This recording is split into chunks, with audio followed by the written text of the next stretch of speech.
Saudara-saudara sekalian, bagi yang suka membaca Al-Quran, coba diperhatikan di Quran surat 3 ayat ke-18.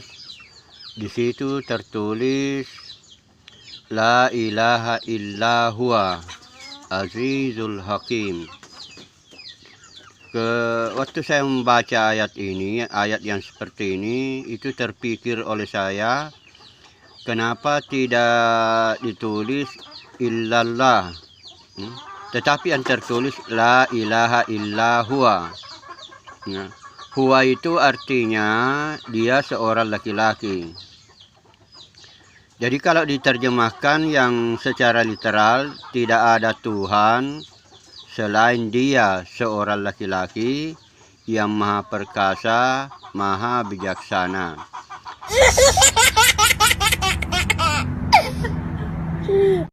Reading the Qur'an, you find that God uses the word He for Himself, like He is the creator of the skies and the earth, or He is one. And the word He is obviously male. So how can we use a male word for God even though Allah is beyond gender? And so that was a pretty cool question, I thought, and very well thought out. So I decided to make this video and share with you some thoughts on how to address this problem. First and foremost, we have to understand that the Arabic language works differently than the English language. In the English language, you have three options. You can use he, or you can use she, and you can use it. He obviously has a male connotation, she is a female connotation. It is beyond gender, so you would have the choice of it, but the only problem is the word it is for inanimate objects. So it would be inappropriate for Allah because it necessitates the assumption that it's a non-living thing. None of those three options can truly do justice to the word for God.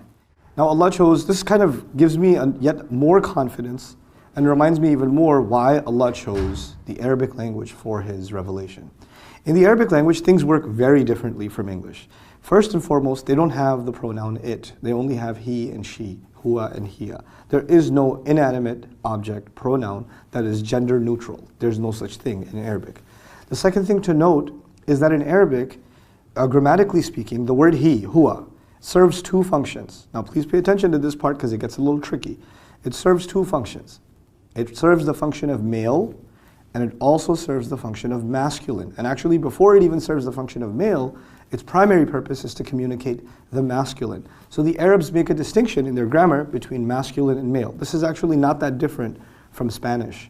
When you have el libro and la biblioteca, they take inanimate objects even, and they give them a gender. The book is masculine, and the library is feminine, right? So in the Arabic language, the word huwa can be used for things that have gender and things that don't have gender. And to them, masculine is not actually about a biological gender, it's a grammatical concept, okay? So a boy is actually a male, but a tree is actually just, it's an it, but to the Arabic, shajara is feminine. That doesn't mean a tree is a female, but to them the tree is feminine. Similarly, the sun to them is feminine. Shams is feminine to them. Not because the sun is biologically a female. So masculine and feminine are different from male and female.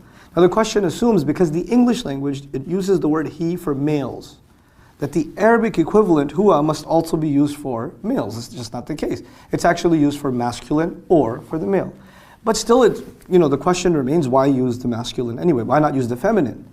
Here's where understanding Arabic linguistics and the overall structure of the Arabic language helps. As an overview, the Arabic language as a construct has certain principles that dictate how the whole language is organized. And one of those guiding principles is that the masculine is the default. In other words, unless, kind of like the law of inertia, a body will remain stationary until a force moves it.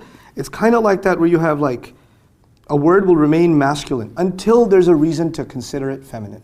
You don't get out of the masculine gender unless you have some grammatical reason. So the fact that the masculine is used for Allah, huwa is used for Allah, actually indicates that this is the default state. It's how it's supposed to be.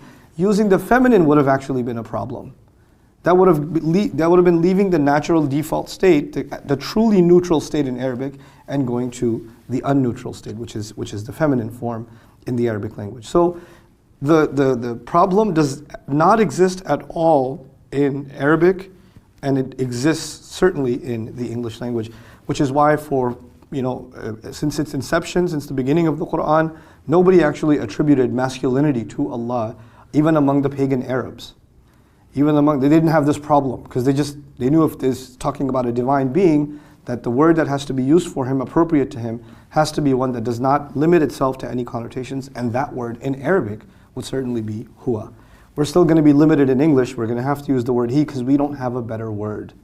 And that, at the end of the day, serves one purpose and one purpose alone to me, and that is nothing in the end will be truly the equivalent of the word of Allah as He revealed it.